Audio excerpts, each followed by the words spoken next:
इस सेगमेंट में हम लोग डिस्कस करेंगे मैक्सवेल्स थर्मोडायनेमिक रिलेशंस के बारे में।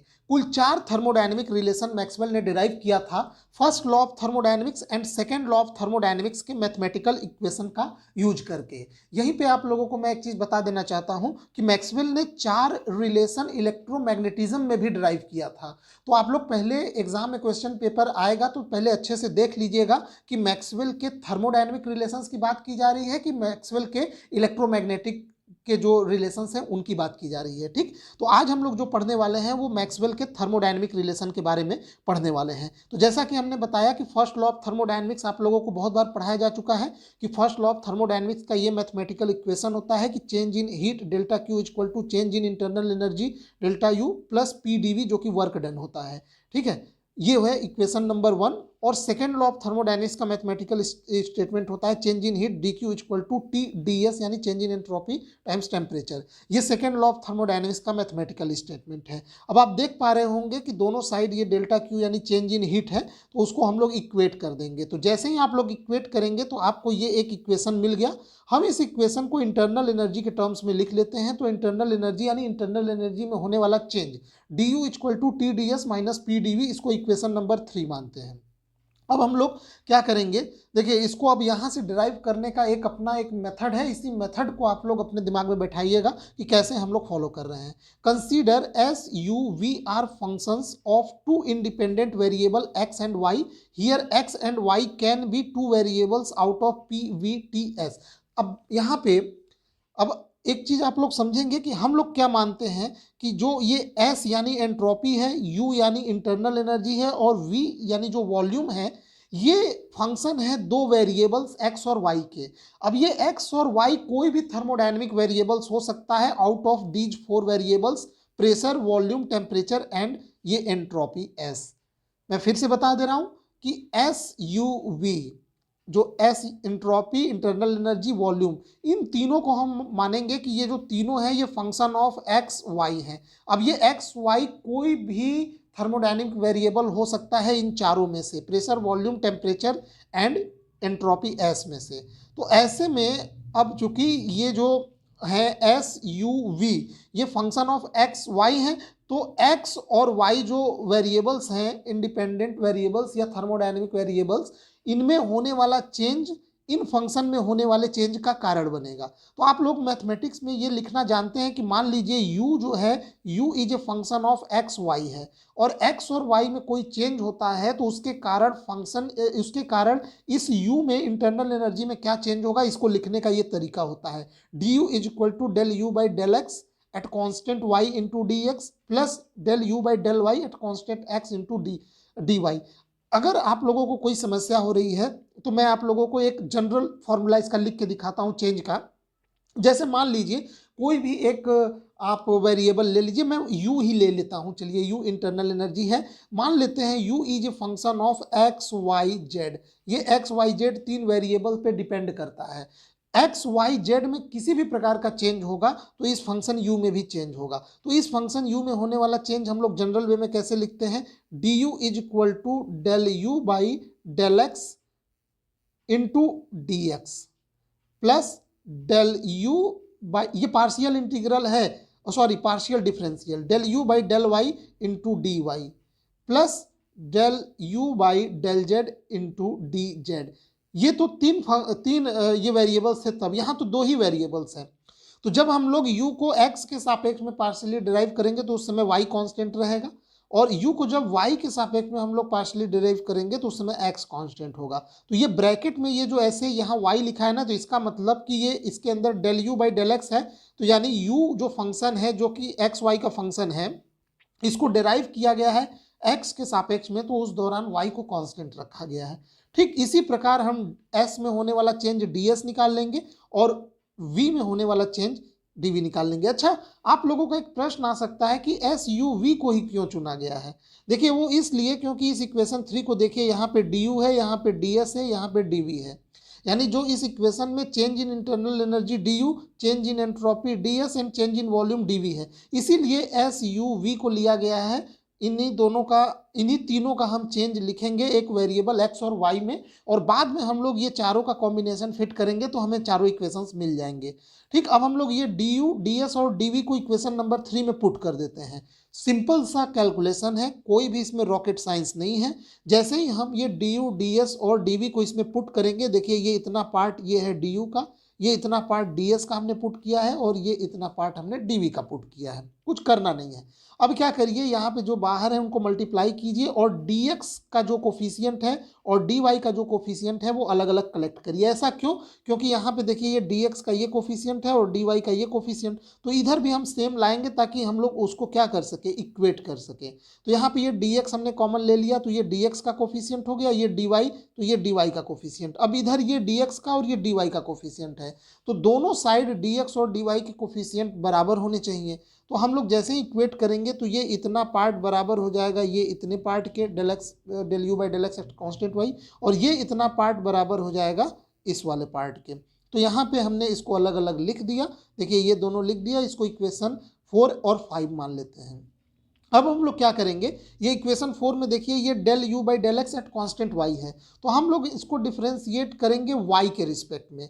जबकि पांचवें इक्वेशन में ये del U by del Y at constant x है, तो हम लोग इसको बाद में डिफ्रेंशिएट करेंगे x के सापेक्ष में। तो वही लिखा गया है कि हम लोग इक्वेशन 4 को y के रिस्पेक्ट में डिफ्रेंशिएट करेंगे और इक्वेशन 5 को x के रिस्पेक्ट में। तो ये del two U by del Y into del X is equal to, देखिए ये डबल डिफ्रेंशिएशन का फॉर्मूला लगेगा। आप समझ पा रहे हैं ना, यहाँ दो फंक्शन है, एक टेम्परेचर T और दूसरा फंक्शन ये del S by del X at constant Y. तो ये देखिए पहला फंक्शन का differentiation del T by del Y, second function ये del S by del X as well as रखिए।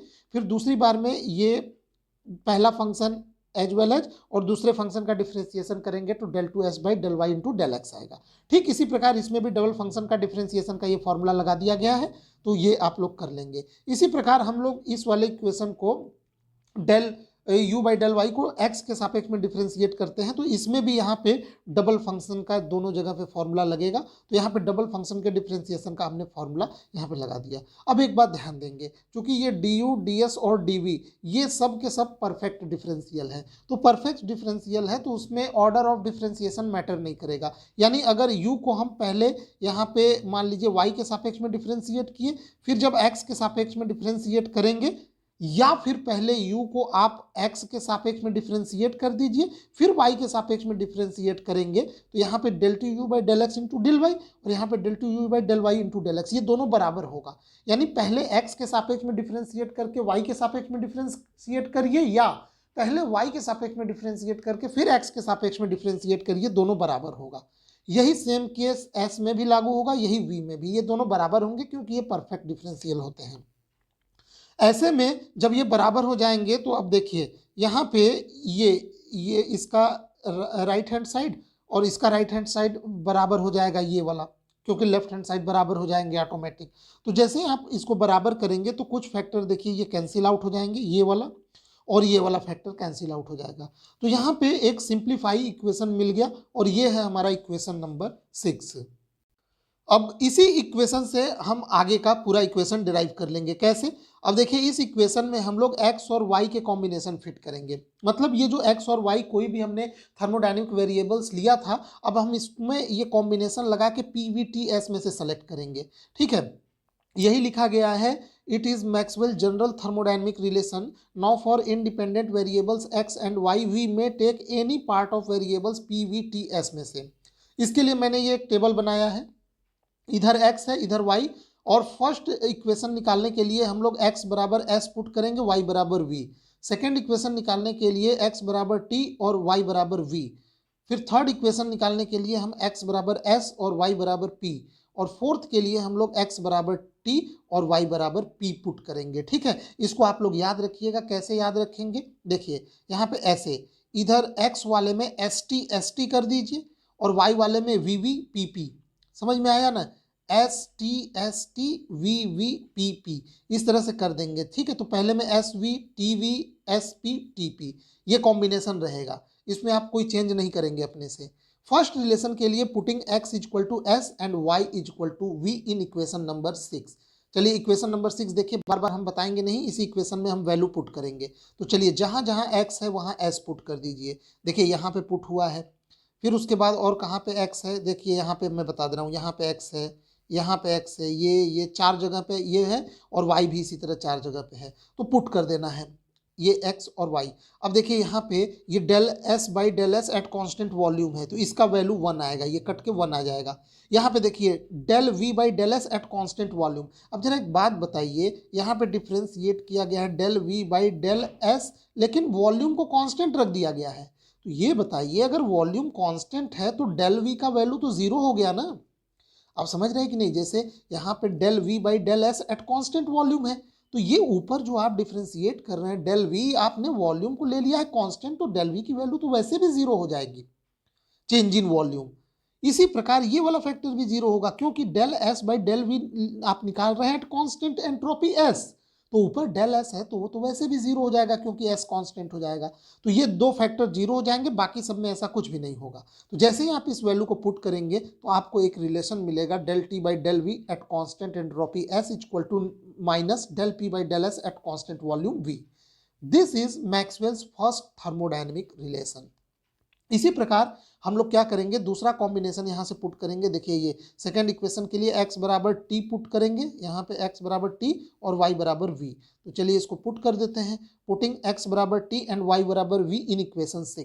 तो जहाँ जहाँ x है वहाँ t पुट करेंगे, y की जगह v, तो ये इक्वेशन मिलेगा। फिर से उसमें देखिए छांटिए, del T by del V at constant T, तो जब टी कांस्टेंट कर दिए तो ये डेल टी क्या हो गया, जीरो, यानी ये फैक्टर जीरो। इसी प्रकार का एक कॉम्बिनेशन इसमें बन रहा है, del V by del T at constant V, V constant हो गया तो डेल वी जीरो हो जाएगा ना, तो ये फैक्टर और ये फैक्टर जीरो हो गया। और बाकी देखिएगा ये वाला फैक्टर, देखिए del T by del T ये 1 आएगा, और ये del V by del V ये भी 1 आएगा। ऊपर नीचे सेम है तो कट के 1 आ जाएगा। पुट कर दीजिए तो आपको एक और इक्वेशन मिल गया। ये है मैक्सवेल का second equation, del S by del V at constant T equal to del P by del T at constant V. This is Maxwell second thermodynamic relation. बढ़ते हैं आगे थर्ड रिलेशन के लिए। देखिए यहाँ पे थर्ड रिलेशन के लिए हम x बराबर s और y बराबर p पुट करेंगे इक्वेशन नंबर 6 में। तो चलिए पुट कर दीजिए, ये इक्वेशन 6 है, इसमें x बराबर s और y बराबर p। अब इसमें देखिए ये वाला वैल्यू 1 हो जाएगा, del S by del S. उसी प्रकार ये वाला भी वैल्यू 1 हो जाएगा, del P by del P at constant entropy. Zero क्या होगा, ये वाला होगा, del S by del P at constant S. जब एस कांस्टेंट तो ऊपर डेल एस जीरो हो जाएगा। इसी प्रकार del P by del S at constant P. अब पी कांस्टेंट ही ले लिए हैं तो डेल पी यानी पी में किसी भी प्रकार का होने वाला चेंज जीरो होगा, वो कांस्टेंट है तो कैसे आप उसको डिफ्रेंशिएट करेंगे, तो ये जीरो हो गया। अब इसको जैसे ही आप पुट करेंगे आपको यहाँ पे थर्ड इक्वेशन मिल जाएगा, del T by del P at constant entropy equal to del V by del S at constant pressure. This is Maxwell's third relation. हम लोग बढ़ते हैं फोर्थ रिलेशन की ओर। फोर्थ रिलेशन के लिए हम लास्ट कॉम्बिनेशन x बराबर टी और y बराबर p पुट करेंगे इक्वेशन 6 में। पुट कर दीजिए, आप देख पा रहे हो del T by del P at constant temperature, तो टेम्परेचर कांस्टेंट है तो डेल टी तो ऐसे भी जीरो होगा, तो ये जीरो हो जाएगा, एक ये जीरो हो जाएगा, del P by del T at constant P, ये दोनों जीरो हो गए। और यहाँ पे ये वाली वैल्यू 1 होगी और यहाँ पे del T by del T ये 1 होगी। जैसे ही आप लोग इसको पुट करेंगे आपको यहाँ पे फोर्थ रिलेशन मिल जाएगा, del S by del P at constant T equal to negative times del V by del T. ये चारों मैक्सवेल के फेमस थर्मोडायनेमिक रिलेशन है। एक चीज आप लोगों को ट्रिक बता दूं चेक करने के लिए इक्वेशन सही है कि नहीं, आप जब इसका क्रॉस मल्टीप्लीकेशन करेंगे तो हमेशा S T equal to P V combination बनेगा, हमेशा किसी भी इक्वेशन में। देखिए थर्ड में देखिए, ये देखिए इधर एस टी इधर पी वी, जब कभी भी क्रॉस मल्टीप्लाई करेंगे केवल चेंज छोड़ दीजिए, तो S T is equal to या S T equal to P V यही बनना चाहिए। इसमें देखिए S T equal to P V, cross multiply पे इक्वेशन फर्स्ट पे आइए, ये देखिए S T equal to P V. बाकी एक चीज़ याद रखिएगा, दो इक्वेशन में निगेटिव साइन है और दो इक्वेशन में निगेटिव साइन नहीं होता है, ठीक। इन इक्वेशंस को आपको याद रखना है और ये बनाने के लिए ये कॉम्बिनेशन याद रखेंगे, S T V V P P. मतलब सब मिला जुला के आप ये एस टी और इधर क्या था पी वी, हमने बताया ना S T is equal to हमेशा क्या आ रहा है P V, S T is equal to P V. ये पी वी वर्क का डायमेंशन बनाता है, ये एनर्जी का डायमेंशन बनेगा। जब आप क्रॉस मल्टीप्लाई करेंगे तो एस इंटू टी या फिर पी इंटू वी, ये एनर्जी का डायमेंशन बनाता है, ठीक है, वर्क का। तो इसी प्रकार इधर ये एक्स वाले में एस टी और वाई वाले में पी वी, यहाँ पे ये। तो इसको आप लोग इस ट्रिक को याद रखेंगे। उम्मीद करता हूँ आपको ये एक इम्पॉर्टेंट सेगमेंट पसंद आया होगा। बहुत बार एग्जाम में पूछा जाता है इसका डेरिवेशन। ठीक है, तो इस सेगमेंट में बस इतना ही। वीडियो देखने के लिए आपका बहुत बहुत धन्यवाद। और एक बात और कि ये जितने भी वीडियोस हैं वो आपको हमारे चैनल के प्लेलिस्ट में मिल जाएंगे, वहाँ पे जाइए। जैसे ये बीएससी सेकेंड सेमेस्टर का है तो आपको वहाँ BSc second semester unit number, जैसे ये सेकेंड है तो BSc second semester physics unit 2 notes के नाम से मिल जाएगा। अगर वहाँ पे खोजने में प्रॉब्लम होती है तो आप इसी वीडियो के डिस्क्रिप्शन बॉक्स में चल जाइए। वहाँ पूरा जो आपका पेपर है thermal physics and semiconductor devices, उसके जितने भी 8 यूनिट पढ़ने हैं, 8 यूनिट का वहाँ प्लेलिस्ट का लिंक मिल जाएगा। ठीक, तो वीडियो देखने के लिए आपका बहुत बहुत धन्यवाद।